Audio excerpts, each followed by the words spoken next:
తమరి వెంటే ఉండేదనని శపథము చేసినాను. నేను అటుల తమరికి సహకరించనిచో ఇక ప్రయోజనమేమీ కలదు. ఇటుల జీవించుట కంటే మరణించుట మేలు.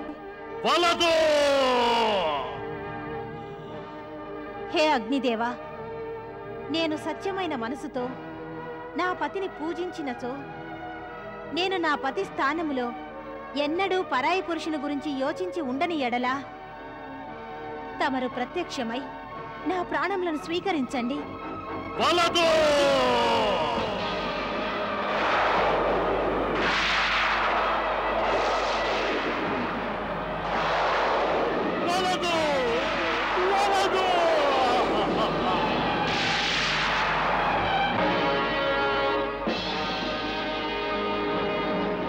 నారాయణ నారాయణ నారాయణ. ప్రణామములు పితాశ్రీ. పితాశ్రీ, అనర్థం జరిగింది. పితాశ్రీ, అనర్థం జరిగింది. మహాప్రతివత సునంద ప్రాణత్యాగము గావించుకున్నది. పితాశ్రీ, వృషభాసురునిగా మారిన చోళుడు ఆ క్రోధంతో అల్లకల్లోలము గావించుచున్నాడు.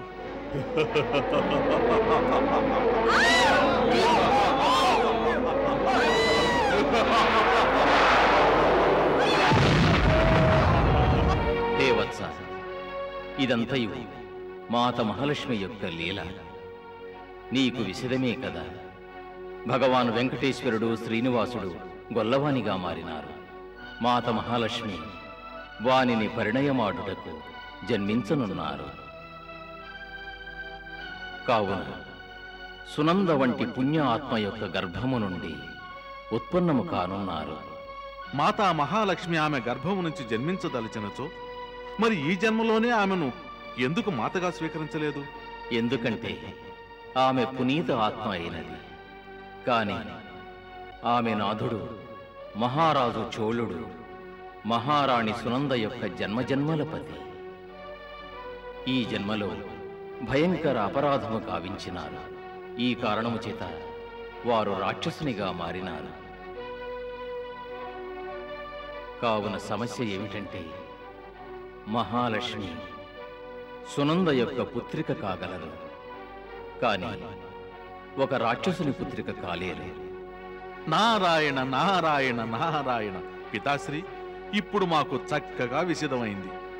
రాక్షసుడైన వృషభాసురుడు తన శాపఫలాన్ని అనుభవించి నూతన జన్మలో పుణ్యాత్మునిగా జన్మిస్తాడు. అప్పుడు మాత వారి పుత్రికగా జన్మిస్తుంది. మరి పితాశ్రీ, వృషభాసురుడు పాపముల మీద పాపములు చేయుచున్నాడే? అందులకు చింతించవలదు పుత్ర. వృషభాసురుని పాపములను భగవంతులే అంతము చేయుదురు.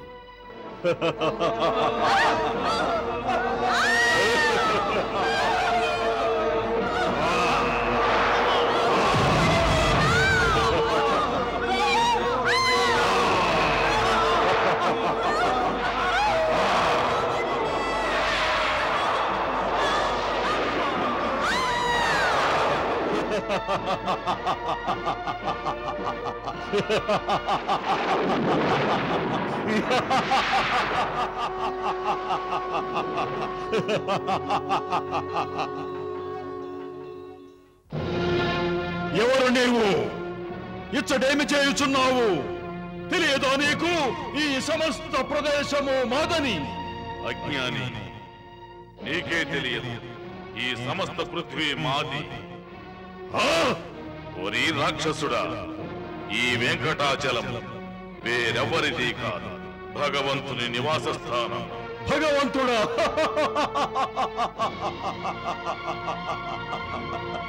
ఎవరా భగవంతుడు? ఇచ్చట నేనే భగవంతుడను. ఇది నేను నివసించు స్థలము. మూర్ఖుడా, నీ శక్తికి గర్వించకు. ఇదంతయు మా ప్రదేశం. మమ్ము ఎదిరించవలదు. మా శక్తిని గుర్తించకుండా నీ అత్యాచారములు మాని ఎచ్చట నుండి వచ్చిదివో అచ్చటికే వెడలము. శక్తి మాకు కలదు.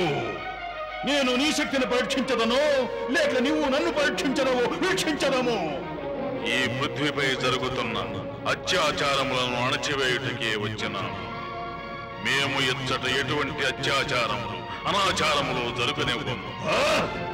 పృథ్వీ యొక్క వికాసమును రక్షించుటకు వచ్చినాము. నీవు దానిని ధ్వంసము చేయుటకు వచ్చినాము. కావున ఇక మేము నిన్ను జీవించనివ్వము.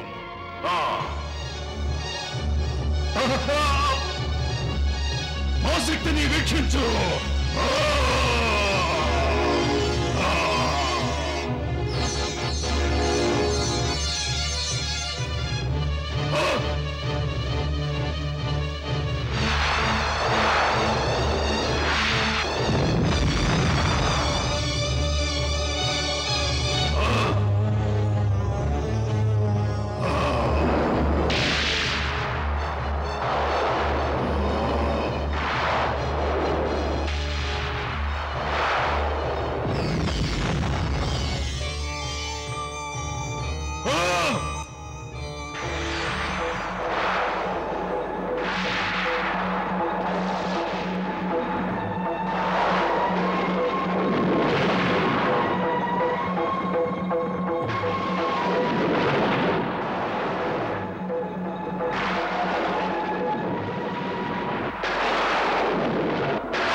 నారాయణ నారాయణ నారాయణ. ప్రణామములు పితాశ్రీ. శుభమస్తు. హే పరమపిత, శతకోటి వత్సరములు గతించినవి. అయినను వెంకటేశ్వరులు ఇంకను గుహలో ధ్యానములోనే ఉన్నారు. పరంధాములు లీలను వీక్షింపజేయనున్నారు.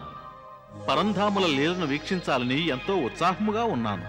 వత్సా నారద, నాకు తెలిసినది వచించుచున్నాను. పరంధాములు తమ అర్ధాంగిని దేవి పద్మావతి లేకుండా ఏ లీలను దర్శింపజేయరు. అందులకే దేవి లక్ష్మి తుండమండల రాజ్యాధిపతి ఆకాశరాజు చెంత దేవి పద్మావతి నామముతో అవతరించెదరు. మరి పితాశ్రీ, ఈ ఆకాశరాజు ఎవరు? ఆకాశరాజు రూపములో రాజు చోళుడు నూతన జన్మను ఎత్తును. రాజు చోళుడు పరంధాముల శాపవశమున వృషభాసురునిగా మారినాడు. వాని పత్ని సునందయే. వాని పత్ని చంద్రిక రూపములో వానికి సహకరించుటకు జన్మించినారు. ఓం యజ్ఞాయ స్వాహ, ఓం యజ్ఞదేవాయ స్వాహ, ఓం నమో యజ్ఞపురుషాయ స్వాహ. వత్స నారద, దేవి పద్మావతి శీఘ్రముగానే అవతరించనున్నారు. అటు వీక్షించు. ఆకాశరాజు మహారాణి చంద్రిక సంతాన ప్రాప్తి కొరకు యజ్ఞము చేయుచున్నారు. యజ్ఞవేదాయ స్వాహ, ఓం యజ్ఞపురుషాయ స్వాహ, ఓం సంతాన ప్రాప్తి పురుషాయ స్వాహ, ఓం నమో వేదదేవాయ స్వాహ, ఓం నమో వేదాంగ రూపాయ సంతాన ప్రాప్తి పురుషాయ నమః. ఓం స్వాహ, ఓం సత్పురుషాయ స్వాహ, సర్వమంగళ శుభప్రదాయ స్వాహ.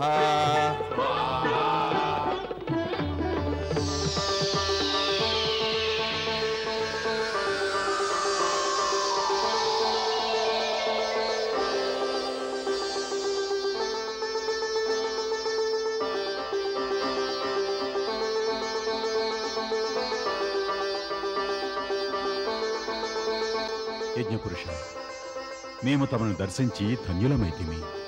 తమరి కృప మాపై వర్షించవలెను. ఆకాశరాజ, మహారాణి, తమరి యజ్ఞము సఫలమైనది. తమరి మనోకామన సంపూర్ణమగును. అంటే నేను మాతనయ్యదనా? మాకు పితనయ్యే యోగం సంప్రాప్తించునా? హే యజ్ఞపురుష, మేము మా సంతానము యొక్క ముఖమును మా కనులారా వీక్షించదమా? మా మనోకామన ఎప్పుడు పూర్తి అగును? శీఘ్రముగానే. కాని ఆకాశరాజ, శాస్త్రమును అనుసరించి తమరొక కార్యమును ఆచరించవలెను. అనుజ్ఞనీయండి యజ్ఞదేవ. ఆకాశరాజా, ఈ ధరిత్రియే జనని, అందులకే దీనిని భూమాత అని పిలిచెదరు. అందువలన పారంపర్యమును అనుసరించి ప్రథమముగా ధరిత్రి నుంచి ధాన్యమును పండించిన యశమును పొందినచో ధరిత్రి యొక్క ఆత్మ తృప్తి చెందును. ఈ యశమునకు బదులుగా రాణి చంద్రికకు కూడా శాంతి లభించును. మాత అయ్యే భాగ్యము లభించును. మేము తమరి ఆజ్ఞను అనుసరించి సేద్యము చేయు పుణ్యము, పితనయ్యే ఫలము అవశ్యము పొందెదమ యజ్ఞదేవా.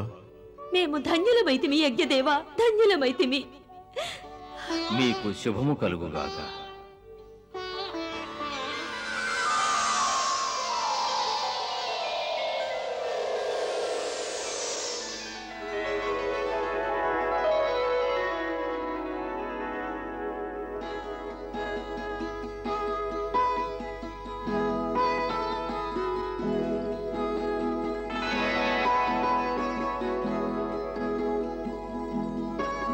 రాజా, తమరి నాడు కొన్ని ఆచారములు పాటించవలెను.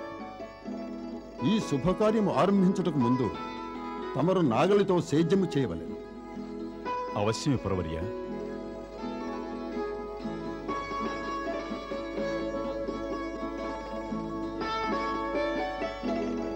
ఓం తత్పురుషాయ విద్మహే వక్రతుండాయ ధీమహి తన్నో దంతి ప్రచోదయాత్.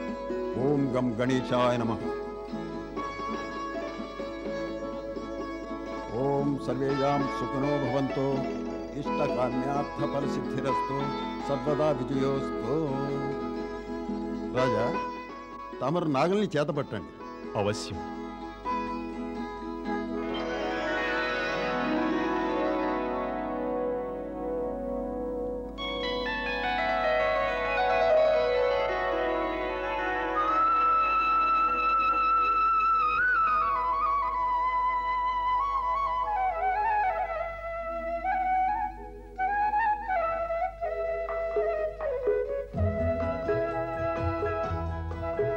వత్స నారద, ప్రప్రథమముగా ఆకాశరాజు పొలములో నాగలి పట్టినారు.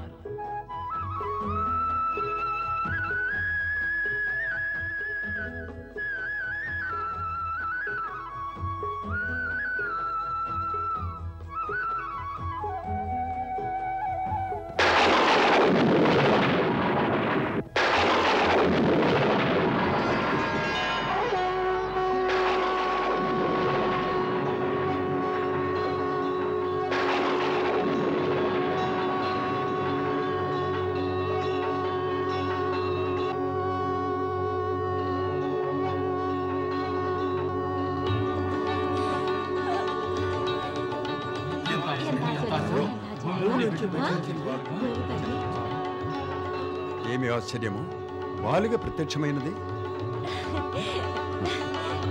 ఇది మహారాజుల యజ్ఞ ఫలితమే. పరంధామ, మమ్మల్ని అనుగ్రహించావా స్వామి?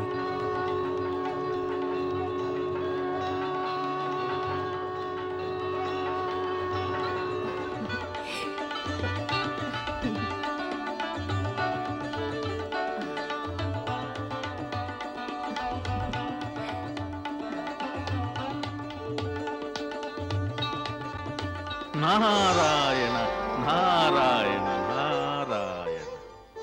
దేవర్షి తమరా, ప్రణామములు. ప్రణామములు. ఆయుష్మాన్ భవ, సౌభాగ్యవతి భవ. దేవర్షి, తమరి శుభాగమనము వలన మేము ధన్యులమైతిమి. మహారాణి, మాత శుభాగమనం వల్ల తమరు ధన్యులయ్యారు. ఏ క్షణమునందు మాత ఈ ధరిత్రిపై అవతరించారో ఆ క్షణాన్న ఈ నగరమంతా పవిత్రమైంది. తమరు ధన్యులయ్యారు. అందుకే మాత తమకు లభించారు. నారాయణ నారాయణ. మాత, ఈ నారదుని ప్రణామములు స్వీకరించండి. దేవర్షి నారద, ఈ బాలికకు తమరే నామకరణం కావించవలెను. నారాయణ నారాయణ. హే ఆకాశరాజా, ఈ బాలిక సాక్షాత్తు లక్ష్మీదేవి స్వరూపమైన కమలం. ఈ బాలిక నామము పద్మం మీద రావాలి. పద్మ? అవును, పద్మావతి. పద్మావతి, ఆకాశరాజా, తామిరువురు బ్రహ్మస్వరూపిణి అయిన పద్మావతికి స్వాగతం పలకండి. దీపములతో ఉత్సవం జరపండి. ఆజ్ఞ దేవర్షి.